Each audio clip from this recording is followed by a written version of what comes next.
एक बड़ी खूबसूरत हदीस रसूल करीम सल्लल्लाहु ताला अलैहि वसल्लम ने फरमाया, रब फरमाता है एक बंदा है, उसको मैंने आंखें नहीं दी, अंधा है, पैदाइशी अंधा है या बाद में किसी वजह से हो गया, वो बीना नहीं है, नाबीना है, उसके पास आंखें नहीं, लेकिन उसने जिंदगी भर सब्र किया, सुबह कयामत वो खड़ा हुआ तो रब करीम ने फरिश्तों से फरमाया, फरिश्तों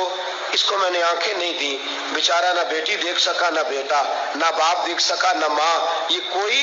दुनिया का नजारा नहीं कर सका, तुम बताओ इसका अजर क्या है।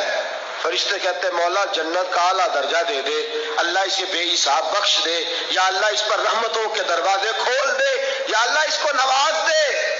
तो रब फरमाते इसने सारी जिंदगी बगैर आंखों के सब्र किया है, इसे सिर्फ जन्नत नहीं मिलेगी